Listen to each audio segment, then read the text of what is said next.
또 참석을 한 지도자들과 더불어서 어머님 주신 말씀이 승리를 놓고 역사를 놓고 계절적으로 자연적으로 지금이 참 결실의 때다 하는 이야기를 하는 어머님의 말씀을 들었습니다. 오늘 설사 오늘 합천 이 재단에 나오신 식구님들이 몇 분 되지 않는다 할지라도 승리의 때를 바로 알자라고 하는 제목으로 지난주에도 생각을 하고 오늘 또 이 제목으로 보려고 합니다. 승리의 때를 바로 알자. 오늘 우리의 삶이 저는 이 목회 일을 하면서 우리 집사람을 만나서 지금까지 말씀 좀 재미있게 해라. 식구들이 재미있어서 또 오고 싶도록 그렇게 좀 이야기해라. 이야기를 매주 듣습니다.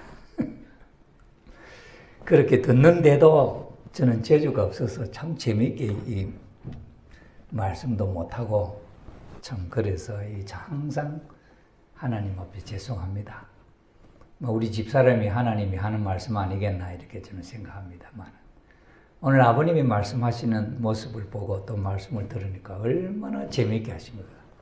그지요? 예. 하나님에 대해서 그 쉽지 않은 테마의 내용을 가지고 그 아버님은 그렇게 사랑이라고 하는 이야기를 그렇게 재미있게 하는 모습을 보고 정말 아버님이 그립습니다. 어머님이 계시니까 그래도 어머님이 계시니까 오늘 우리는 어머님을 모시고 있는 이때 우리가 어떤 모습이 되어야 할까 하는 내용을 생각을 해보려고 합니다. 하나님은 타락한 인간이 참소하지 않아도 결자해지라고 하는 마음으로 인간을 창조를 했기 때문에 내가 책임을 져야지 하는 마음으로 인류를 대하시는 분이다.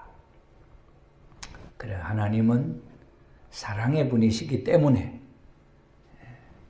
하나님이 인류의 참부모 뿌리시기 때문에 그 뿌리의 책임을 하시는 분이다.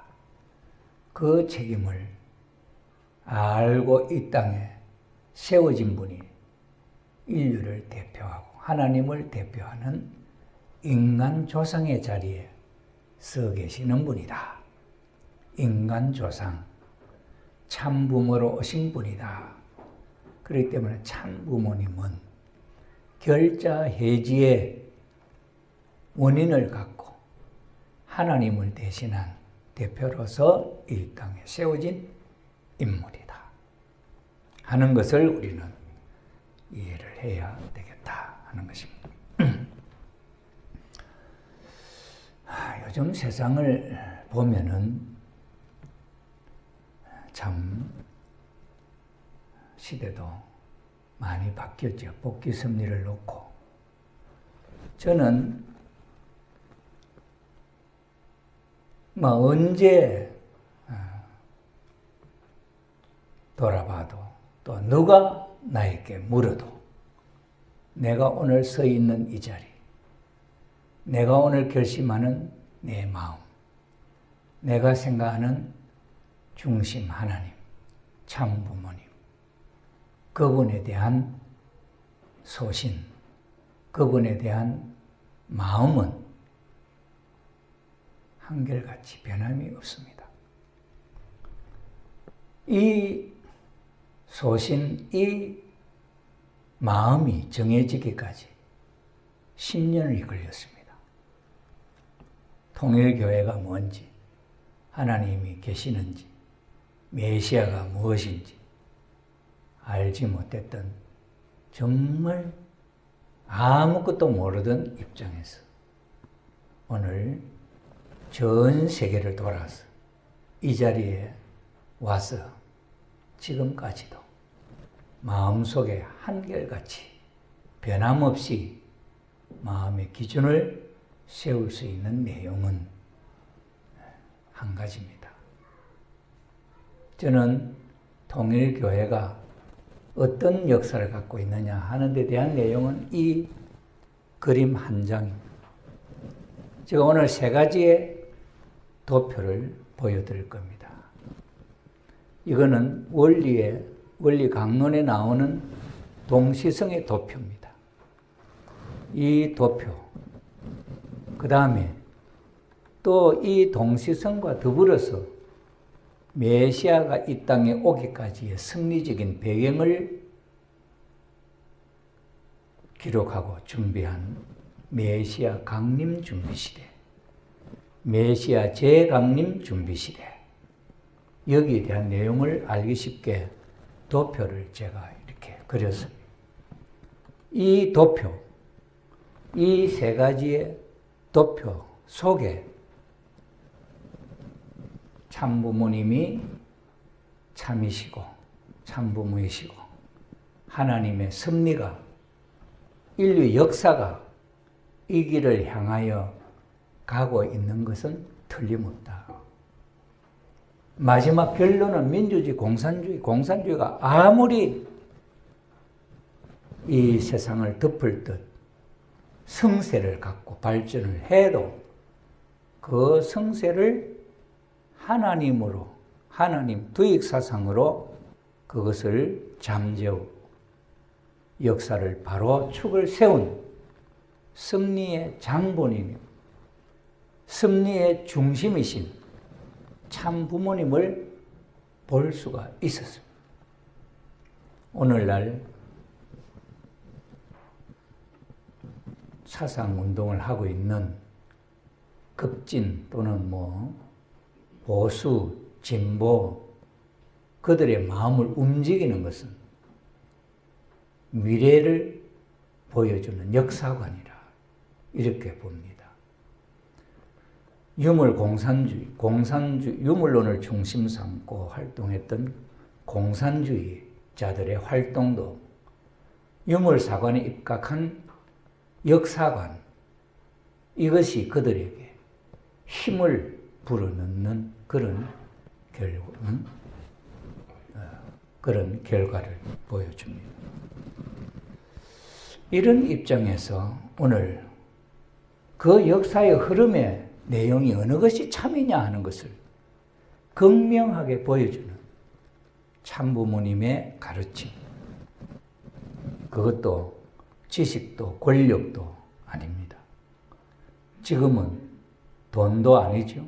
그러나 지금 우리 정부가 추진해 나가는 사람들의 모습을 보면은 그들이 생각하는 건 뭘 갖고 뭘 얻으려고 무엇 때문에 그렇게 하느냐 하는 것을 볼 수 있는 것도 이 역사관으로 보면은 분명하다 하는 것이죠.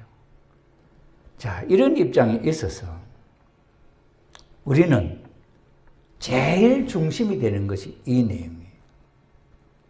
인류 역사를 놓고 볼 때, 종교 역사를 놓고 볼 때, 그 흘러온 성경책의 창세기에 기록되어 있는 족보로부터, 이스라엘 유대민족의 족보로부터 6천년 역사를 거쳐서 오늘의 나에 이르기까지 그 역사적인 자료가 남아 있어 가지고 인류를 가르치고 있는 그 의미를 되짚어 보면 그 목적이 뭘까 하고 볼 때 결론은 이것이 아버님의 말씀을 전체 그 방대한 말씀의 내용을 전체를 놓고 엑기스를 핵심을 모아봐도 이 내용 혈통복귀를 통해서 하나님이 잃어버린 인간 조상을 찾으시려고 하는 역사를 하고 계신다 하는 사실. 그 이상의 다른 내용이 없었어요. 그래서 성경에 나타나 있는 아담 가정, 노아 가정, 아브라함 가정 1600년이에요. 그 다음에 예수님이 오시기까지 이 기간이 한 단계, 아담으로부터 아브라함, 이삭, 야곱, 요셉까지 해서 한 단계 상징적인 기간이, 그건 한 가정의 역사예요. 그것을 모델로 해가지고 나타난 것이 이거죠. 아담, 노아, 아브라함까지가, 아담으로부터 노아까지가 1600년, 노아로부터 야곱, 아브라함까지 400년, 요 2000년 기간이에요. 2000년 기간이 있어서 요셉을 만나기까지 온 가정 역사. 이것이 하나의 포함이 되어서 아브라함으로부터 예수님이 오시기까지 2000년 기간 나타나는 내용의 역사의 흐름. 이거는 역사학자 아놀드 토인비 박사가 역사를 공부해서 밝힌 내용이에요. 동시성의 역사. 그런데 왜 동시성의 역사가 나타나느냐? 그건 미스테리예요. 어느 누구도 해결할 수 없고 설명할 수 없는 내용이었습니다. 그런데 통일 원리를 중심 삼고 이 역사는 탕감복귀의 역사다 하는 것이죠. 탕감이라고 하는 말이 없었던 말은 아니지만 그 탕감을 중심 삼고 역사가 왜 이렇게 반복되느냐 하는 것을 설명하는 거고, 그런 설명에 이 역사의 흐름이 흘러가는 방향이, 그렇게 반복되면서도 흘러가는 방향이 한 길이다 하는 것이 이 역사 흐름이. 이게 우리 원리 강론에 나오는 이야기예요. 그리고 이것은 이스라엘 유대민족 역사로부터 근대사로부터 현대 기독교 역사, 그리고 현대사까지 연결되어 있는 내용이에요. 세계 1차 대전, 2차 대전, 이 근세사에 일어나는 이 모든 일들이 한결같이 한 흐름 속에 있다. 이 흐름 속에 그것이 담겨 있다. 이게 분명하죠. 이걸 발견한 거예요. 이것이 내 마음의 가치관이 되었습니다. 이 세상에 공자님의 말씀도, 석가님의 말씀도, 예수님의 말씀도 중요하고 다 중요하지만 그분들의 가르침 속에 없는 내용이 아버님의 말씀 속에, 아버님의 가르침 속에, 이 속에 담겨져 있는 거예요. 그래서 아버님은 2000년 전 사람이 아니에요. 2000년 전 그 시대에 예수님이고 2500년 그 시대에 공자님이고 석가님 또는 소크라테스 이런 분들, 철학자 또는 유교, 불교, 기독교 지도자들의 가르침, 성인이라고 하는 그 성인들의 가르침 속에 없는 내용이, 역사가, 흘러오는 역사가, 이런 법칙을 갖고 역사는, 세계사는 흘러가고 있다. 세계의 역사가 도도히 흘러가는 그 역사를 알고 이 역사를 어떻게 움직여 보겠다고 하는 생각을 한 분이 아버님. 그래서 그 역사의 흐름을 공산주의가 세계를 제패해 나가는 가장 극성적으로 발전하는 1980년대, 70년대, 80년대. 그때 공산주의 종언선언을 역사의 흐름을 막아내신 분이다. 한번 보세요. 공산주의 종언선언이 언제 나옵니까? 1984년.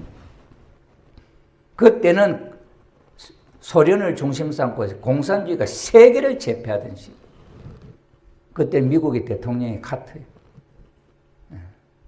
카터가 대통령이 되었을 때 자유민주주의 세계가 얼마나 적화됐는지 몰라. 자경화된 지구의 3분의 2 이상의 빨간물이 들어. 그 기세로 카터가 한 번만 더 재선, 연임을 했으면 이 지구상은 완전히 공산주의로 세계 적화가 되었다 하는 추세였습니다. 이 브레이크를, 그렇게 힘차게 흘러가는 그 역사의 흐름을 막아 돌렸다. 그게 한 인간의 힘으로 됐냐. 이게 놀라운 거예요. 이 역사를 보고 통일교회를 그 교회 외에는 어디 다른 곳에 찾을 길이 없다. 내가 찾은 마지막 길이다. 저는 이렇게 생각을 했습니다.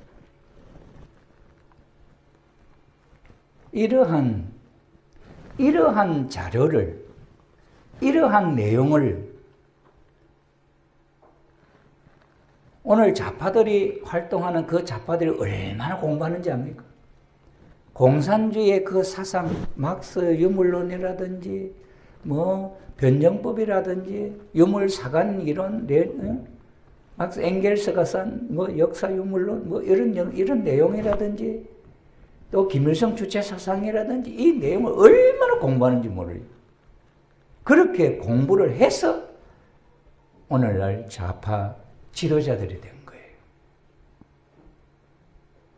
그들이 공부를 했다면 저도 이 말씀을 제가 축복을 받기 전에, 축복을 받기 전, 제가 이 전도사 통일교회에 발을 들인 1960년대, 1965년부터 저는 67, 68년부터 제가 전도사 생활을 출발했어요.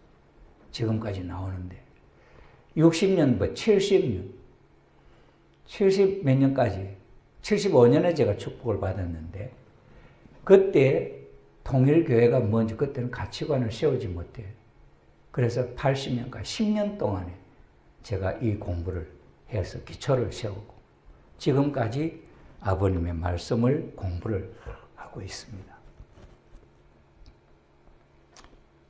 이 내용을 가지고 오늘 우리가 참 어머님의 모습을, 오늘 이 어머님의 가르침에 아까 말씀의 핵심은 뭡니까?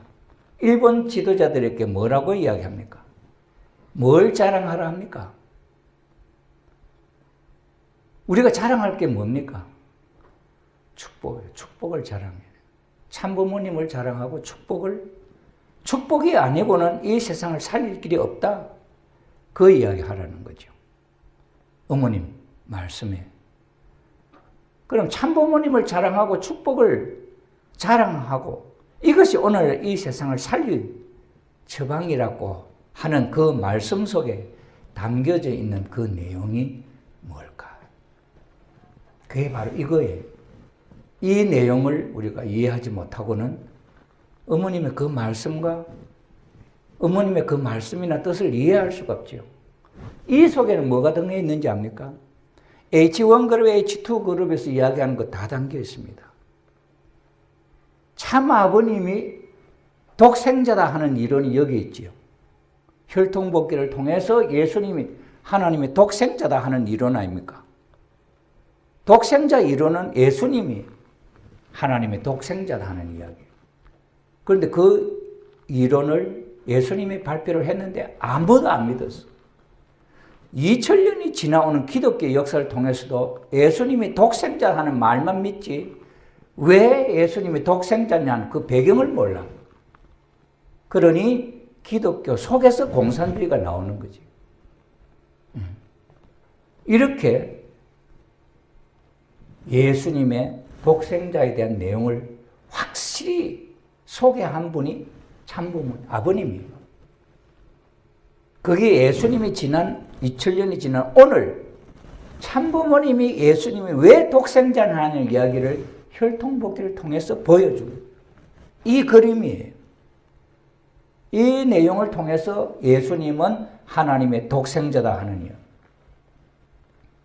옛날에 우리 선배들이 박사 학위를, 신학 박사 학위를 따려고 하면은 우리 재단에 신학교가 없으니까 기독교 재단에 가야 돼.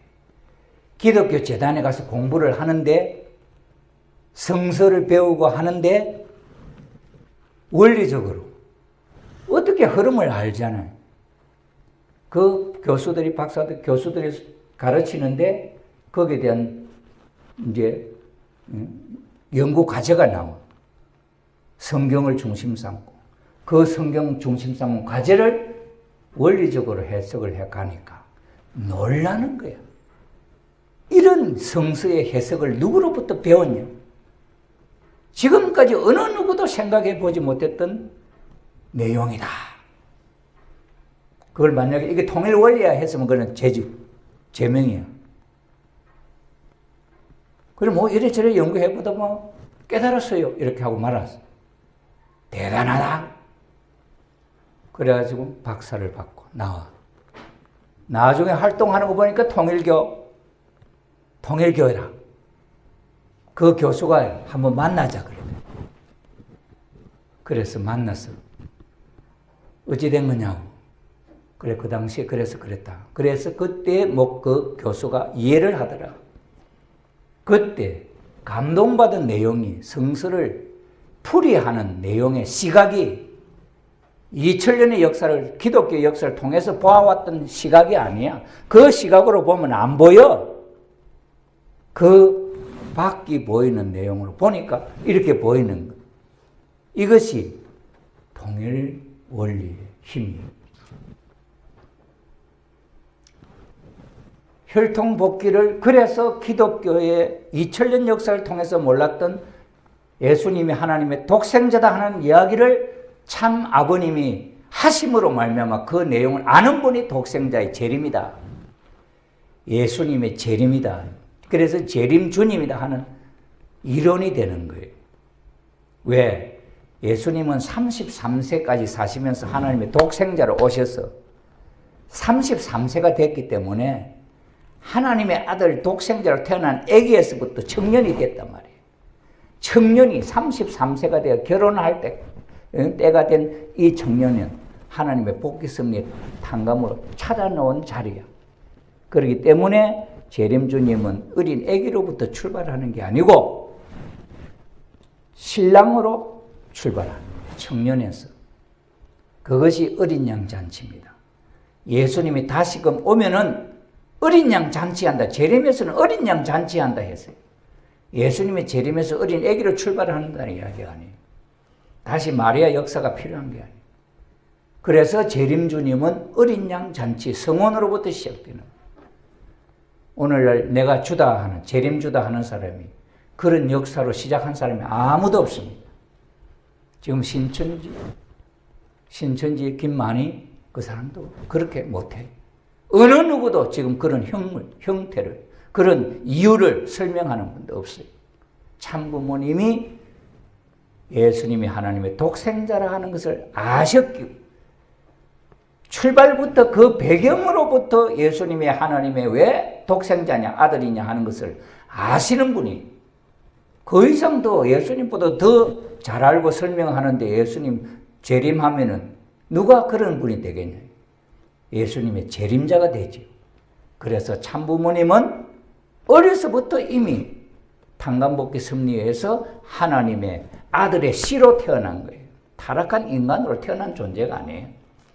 이미 태어날 때 하나님의 정자로, 하나님의 아들로 태어나가지고 그걸 다 하나님으로부터 가르침을 받아서 3살 때 벌써 타락론에 대한 하나님으로부터 배웠다 그러잖아요. 다 배워서 16살 때 하나님과 더불어 예수님을 만나서 사명을, 공적인 사명을 출발하는 자각을 주셔. 사명을 시작한 분이 참부모님. 그래서 참부모님은 독생자. 그 이론을 기독교와 싸우면서 지금까지 통일교 터전을 잡아서 나왔잖아요. 거기에 대한 우리 식구님들은 아무런 반발이 없지요. 받아들이죠. 기독교도 인정하고 있지요. 자, 그런데 아버님이 돌아가시고 예수님이 돌아가시고 뭐라고 하셨습니까? 성령이 역사한다. 며칠 만에 오순절 50일이 40일 50일이 지나고 마가 다락방에 아마 부잣집이라 큰 모양이에요. 거기에 모여서 기도하는데 영적 역사가 일어났다. 그걸 성령의 역사라고 해요. 오순절 마가 다락방. 그때 어떤 역사가? 성신의 역사가 일어나. 성신의 역사가 일어나가지고 예수님이 메시아다 하는 증거를 합니다. 그것이 성신의 역사예요. 성령의 역사예요. 이 역사로 시작해서 예수님이 돌아가시고 지금까지 2000년은 성신의 역사에 의해서 유지되는 기독교 역사예요. 성신의 역사에 의해서 예수님이 메시아다는 걸 이해하게 되는 거예요. 그러면 성신의 역사가, 성신은 누구냐? 성신은 아버님 말씀, 성신은 후해와 독생녀 신이다. 성신은 후해와 독생녀의 신이. 그러면 예수님이 하나님의 독생자일 때 어머님의 말씀에 의하면 하나님이 독생자를 찬다 세우는 섭리를 이렇게 해왔는데 그 독생자를 결혼을 시킬 대상자도 하나님이 준비했겠냐 안 했겠냐? 하나님 바보입니까? 하나님이 독생자를 준비하면 그 독생자에 맞는 배필을 준비하잖아요. 아담을 짓고 아담이 홀로 독처하는 것이 좋지 못하니 그를 위하여 돕는 배필을 지으리라 해와 지었잖아요. 그 복귀 섭리가 어디에 있느냐? 어머님 말씀에 예수님이 세워지는 그 자리에 독생녀도 찾아질 수 있는 터전이 닦아졌다. 이거는 어머님이 하신 이야기예요. 독생녀, 내가 독생녀다 하시면서부터 하는 이야기. 그 이야기 어디에 있느냐? 여러분들은 그 이야기 찾을 수 있습니까? 독생녀가 어디서부터 어떻게 해서 독생녀도 똑같이 예수님 독생자를 찾는 섭리와 같이 병행해서 독생녀 찾는 섭리도 있었다. 어머님 말씀이에요. 아시고 하실까 모르고 할까? 아버님이 섭리를 아시고 하시듯이 어머님도 독생녀 섭리를 아시고 하시는 거예요. 어머님은 태어나실 때부터 독생녀로 하나님의 뜻에 의해서 세움받고 그 섭리의 내용을 다 아시는 분이에요. 아까 아버님 말씀할 때 하나님이 어떤 분이냐 할 때 어머님이 그 아버님의 설교 말씀을 이해하실까 모를까? 그 생각이에요. 아시죠? 어머님이 아십니다. 그러면은 여기서 오늘 우리 합천교회 식구님들은 제가 지난번에 한번 설명을 해드렸지. 독생녀에 대해서. 아브라함의 부인이 누구예요? 사라예요, 사라. 아브라함의 부인 사라가 그 이전에는 탕감복귀한 여자가 없습니다. 해와가 실패했고 노아의 부인도 실패했고 세 번째 아브라함의 부인 사라예요. 하나님이 아브라함의 부인 사라에게 얼마나 탕감을 심하게 했는지 압니까? 아브라함하고 사라는 혈통적으로 보면 남매가 아니야. 그렇지만은 부부 아니야, 부부. 부부인데 애굽으로 들어갈 때 뭐라고 하고 들어갑니까? 그때까지는 아기가 없었어요. 젊은 부부야. 그런데 부부라 하면은 애굽에 들어가면은 애굽 왕이 여자를 좋아하고 여자를 좋아하는 왕이기 때문에 좋은 여자만 있으면 갖다 바친다. 그러니 우리가 들어가면 틀림없이 당신은 예쁘니까 당신 예쁜 여자를 애굽 왕에 바치기 위해서, 바친다는 말은 뭐예요? 부인으로 바치기 위해서 당신을 데려갈 건데 당신하고 내하고 부부를 하면 틀림없이 나를 죽이고 당신 데려갈 거야. 그러니 우리가 지금부터는 부부를 하지 말자. 남매가 내라 하자. 그럽니다. 그 이야기를 누구에게 합니까? 사라에게 하는 거예요. 그죠? 그 말은 뭡니까? 지금 당신하고 나하고 부부지만은 당신이 애굽 왕이 데려갈 수 있어. 당신하고 나하고 이제 부부가 이제는 아니야. 남매가 아니다. 그 말이에요. 그죠? 그럼 사라가 그 말을 받아들이고 가는 거죠. 만약에 애굽 왕 가서 잡으러 갈 때 아니야 나는 처녀가 아니야. 이 사람 부인이야. 이러면 누가 죽겠어요? 아브라함이 죽을 거 아니에요. 그 말 한마디 할 수 있어요, 없어요? 못 하잖아. 그리고 들어가니까 진짜 그렇게 됐잖아요. 그렇게 됐을 때 사라가 어떤 생각하고 어떤 일을 했냐? 성경에는 자세히 기록이 안 되어 있죠. 영적으로 보니 사라가 자기를 지키기 위해서 염소의 염소나 이 짐소나 이 염소 짐승들은 대세김하면 이 위가 크단 말이에요. 그 위를 보들보들한 그 위를 갖고 아랫도리를 챙챙 감아 샀다는 거예요. 그리고 그때부터 똥오줌을 거기다 샀다는 거예요. 며칠 동안이겠죠. 그렇게 되면 어떻게 되겠어요? 그 몸이 하체가 막 똥도 독이 올라가지고 몸이 막 부었다. 그래서 애굽 왕이 하룻밤에 이제 자려고 저 여자를 모욕시켜 데려오라 했단 말이에요. 모욕시키가 데려가는데 보니까 이 여자가 형편없는 거야. 아랫도리가 흘러가지고. 그러니 왕이 그 여자를 범할 수 있겠냐 이게야. 그리 범할 수가 없으니 그때 누가 나타납니까? 하나님이 나타나. 하나님. 그 사라를 범하려고 그 사라를 취하려고 할 때 하나님이 나타나. 너가 그 여자를 취하면 너는 죽는다. 왜 그러냐? 저 여자는 주인이 있다. 아브라함의 의로운 아브라함의 부인이다. 하나님 나 몰랐습니다. 몰라도 죽입니까? 아니요. 그러기 때문에 내가 너에게 경고하는 거야. 손대지 말고 돌려보내라. 그래서 하나님이 나타나서 바로의 마음을 그래서 돌려보내면서 아브라함께 왜 이랬느냐? 아이고 내가 잘못했다. 큰 죄를 지을 뻔했다. 안 그랬으면 죽지. 그런데 하나님 나타나서 그렇게 하니까 부끄럽다고 재물도 주고 종도 딸려보내가 아브라함에게 대접을 하며 색시를 보내주었단 말이에요. 이런 역사가 우연하게 일어나겠습니까?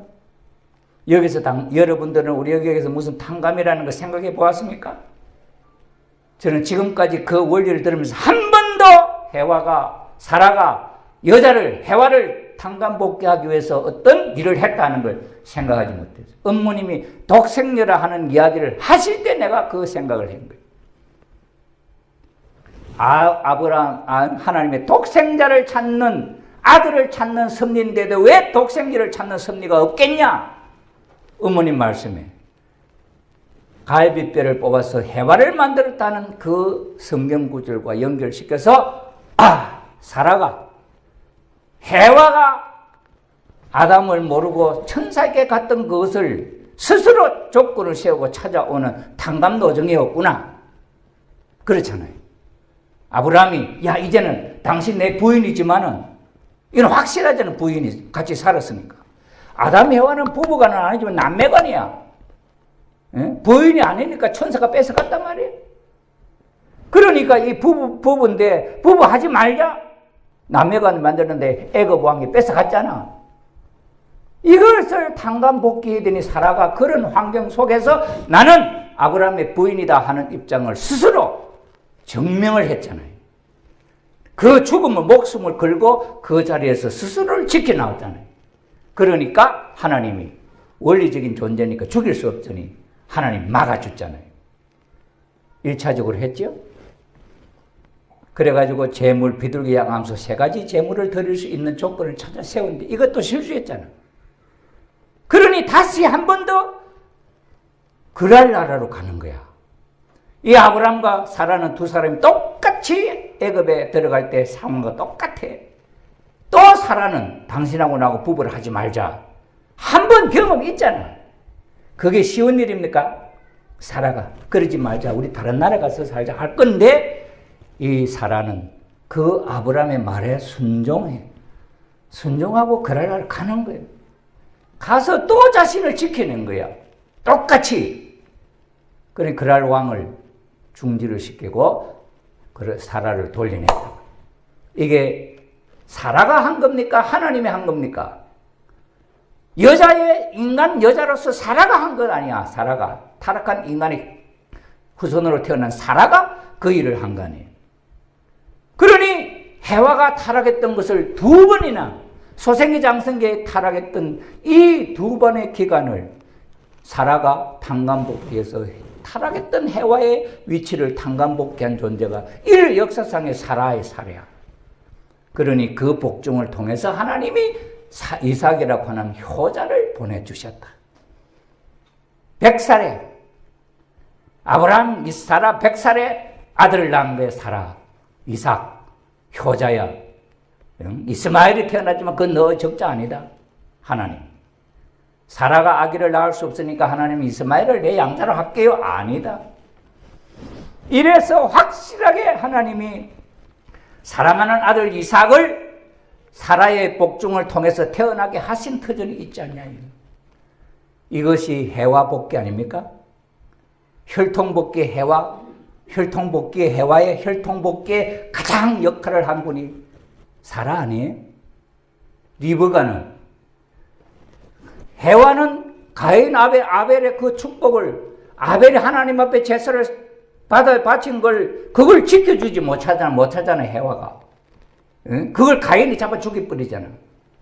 그러니, 리브가는, 요셉의 부인입니까? 리브가를 도와가지고 그 축복을 바꿔주는 거지. 장자의 축복을 찾아야게. 예수와 야곱의 역할을 하죠. 그 다음에는 또 누굽니까? 다말이. 복중에서 장자 복귀를 하는 역할을 다말이가 시아버지를 통해서 하잖아요. 이 여성들이 해와를 복귀하는 탕감 복귀의 주요 인물이라고 하는 거 우리 한번 상상이라도, 한번 생각이라도 해봤냐, 이게. 해와 복귀에.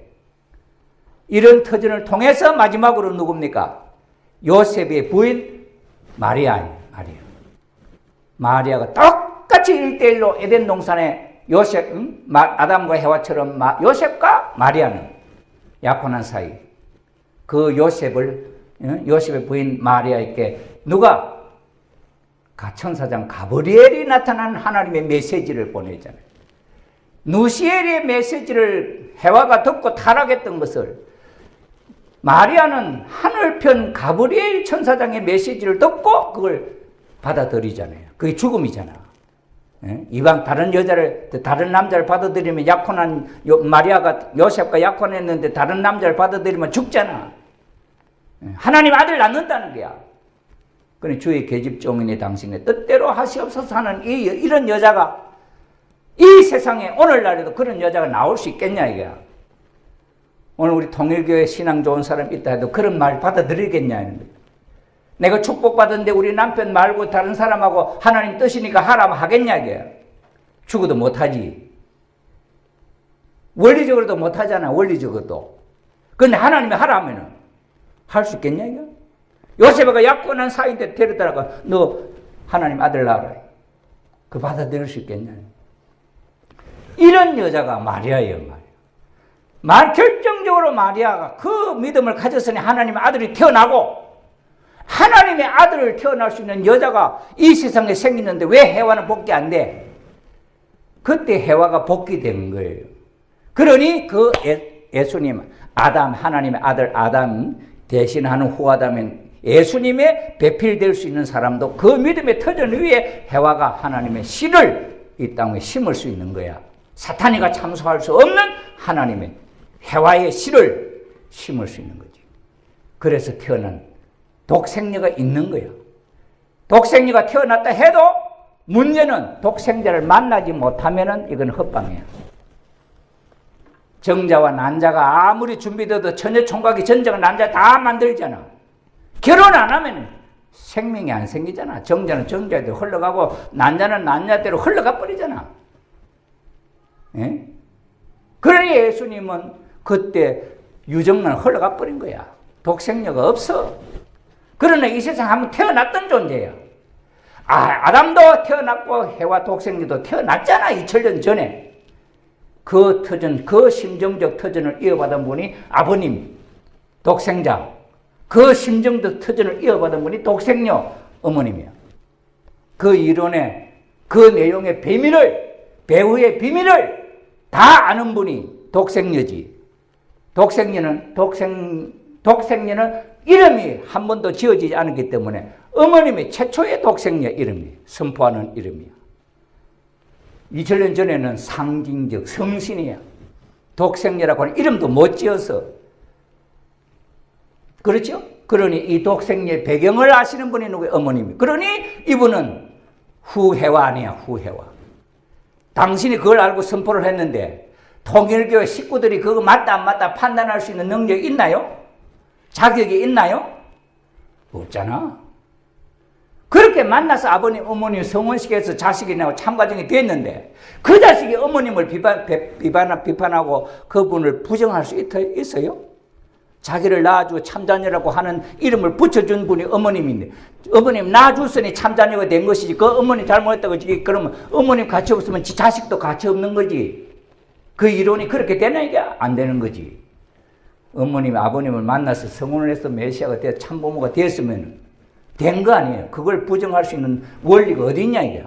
독생녀 원리가 어디서 나와서 어떻게 그 문제를 일으킬 수 있냐. 이게 원리를 모르는 무식한 존재들이야.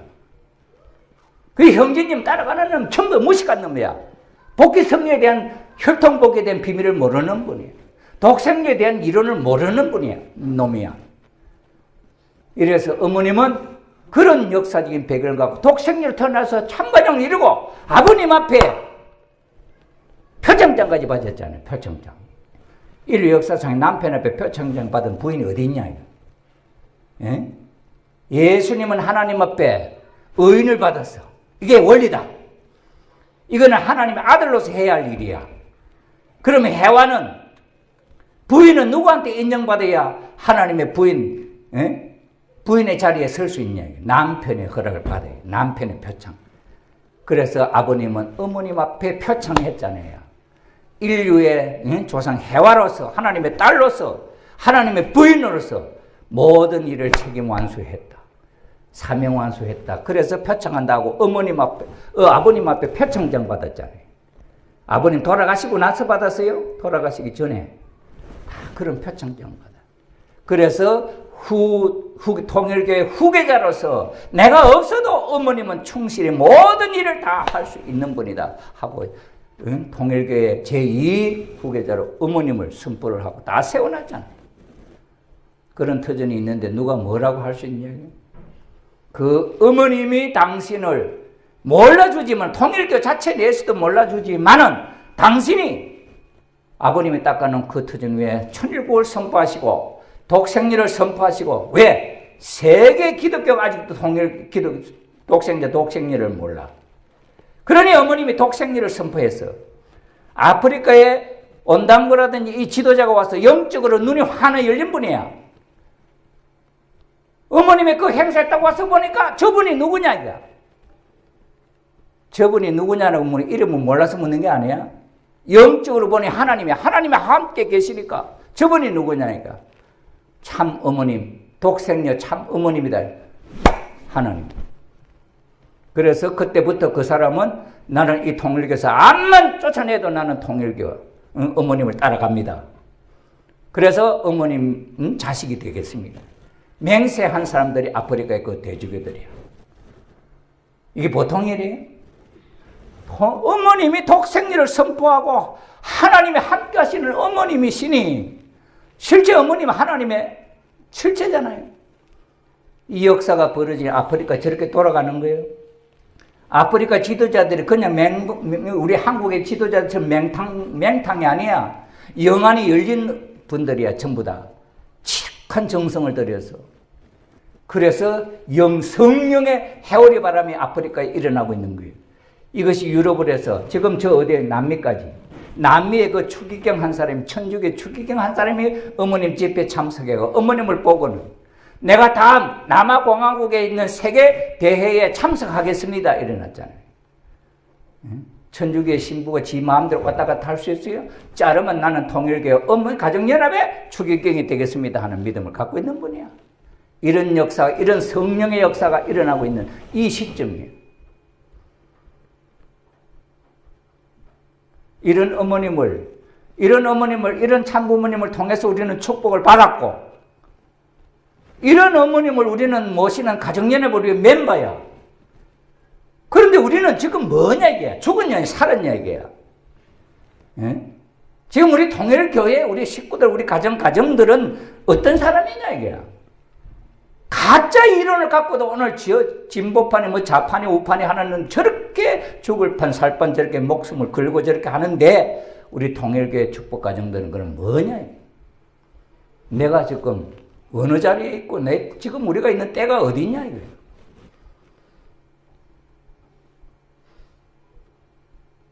세계가 이렇게 휘몰아쳐 돌아가고 있으니 어머님이 이런 눈 감고 있고 자고 있는 우리 통일교회 축복가정들을 불러 깨워서 40일 청평에 교육받으라 할 것을 섭리가 바쁘니까 사흘 모든 것을 내려놓아라.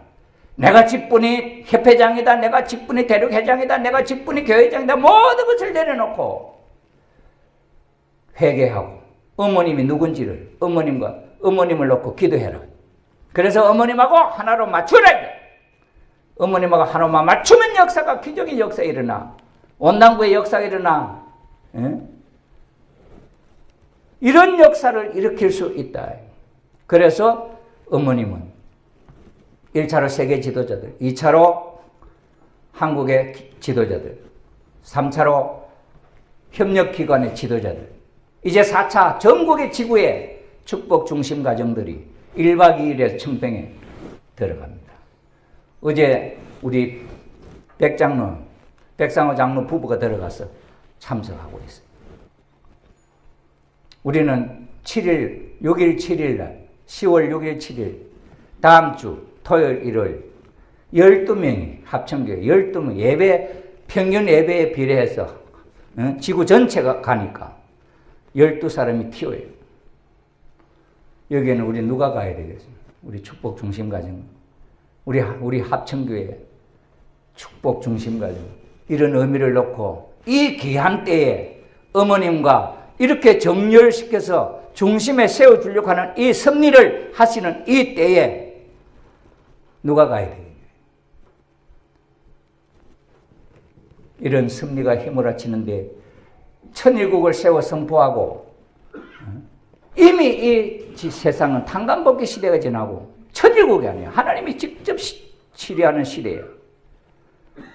이 시대에 하나님의 섭리를 역행하는 섭리가 이 섭리의 중심 국가인 한국에 일어나겠습니까? 내년은 2020년에 대통령 선거를 합니다. 그때 어떤 대통령을 세워서 이 나라가 어떤 역사가 일어날 것이냐 하는 문제를 결정해야 돼요. 이 내용을 놓고 저 뒤에 저 전단지 갖다 놨습니다. 지금 정부는 성평등이라 해가지고 이 교회에서 활동하고 있는 모든 것을 다 뿌리끼를 걸어가지고 이런 이야기를 못하게 하려고 하는 법을 만들려고 해요. 그래서 그걸 반대하자는 거예요. 이 운동에 적극 반대하자는 거죠. 그런데 어머님은 그 반대운동 한다고 데모하고 나가갖고 한두 사람이 데모한다고 해서 그걸 무너뜨릴 수 있겠냐. 옛날에 소돔과 고모라 성이 그렇게 문란했을 때 하나님은 누굴 찾아요? 의인 10사람을 찾았어요. 의인 10사람을 찾았는데 의인 10사람이 없으니 롯의 가정 4사람을 찾아 끌고 나온 거야. 롯의 2딸하고 롯의 부부야. 그 4사람을 데리고 나오고 그 다음에 그게 여리고성에 유황불로 심판이 벌어집니다. 10명만 있었으면은 여리고성은 심판이 안 벌어져. 오늘 여러분들이 이 나라가 섭리를 역행하는 그런 일이 김정은을 중심 삼은 연방제에 의해서 공산화 통일이 되겠냐? 지금 생각하면 80%, 90%가 되게 되어 있어요. 법을 바꾸려고 하고 있는 세력이 온 현 정부의 주권의 힘이에요. 누가 그 힘을 막을 수 있어요? 이것을 돌려놓을 수 있는 방법은 의인 10사람을 찾듯이 어머님과 정렬된 참된 가정을 읍면 단위로 중심으로 한 가정만 세우라. 읍면 단위, 천일국 아닙니까? 이 한국 전체가. 그런데 전부 다 방치해 두었으니 이 사탄 세력이 자기가 자기 자리를 다시 회복하려고 하고 있는데, 이걸 우리가 주인 행세를 못하고 있으니 그 음면 단위에다 중심 가정을 다시 세워서 신종용 메시아 430가정 축복 선포를 해라. 그게 조건이에요. 그것만 하면 하늘이 역사를 하겠다. 이런 역사 승리 가운데 어머님과 심정적으로 하나로 연결시키는 일을 최종적으로 하겠다고 협회에서는 축복 가정들을 전 가정이 가야 되지만 이번에 우리 합천 12가정, 12명이 대표로 참석할 수 있습니다. 오늘 이 자리에 참석하신 우리 축복가정 여러분들은 어떤 마음이 들어가시는지, 내가 선 자리가 확실히 여기에 맞는지, 아직도 믿음이 없고 이것이 참인지 모르신다면 모르겠지만, 정말 우리가 선택한 이 내용이 논리적으로 보나, 실정적으로 보나, 역사적으로 보나, 성리적으로 보나, 종교사의 흐름을 놓고 보나, 세계사의 흐름을 놓고 보나, 이것이 가는 길이 틀림없다고 한다면 우리는, 우리의 선택은 하나님의 섭리와 무관하게 나는 이렇게 내 마음대로 살다가 뜻이 난 이루어지면 나는 축복가정이니까 뭐 넣어주겠지. 우리는 이런 마음을 버려야 돼. 내가 정말 하나님과 정렬되어 있는, 참부모님과 정렬되어 있는 나냐 하는 문제를 우리는 확실히 마음속에 다짐을 해야 할 시점이다 하는 사실을 이 시간 확인해 주시기를 부탁을 드립니다. 기도하겠습니다.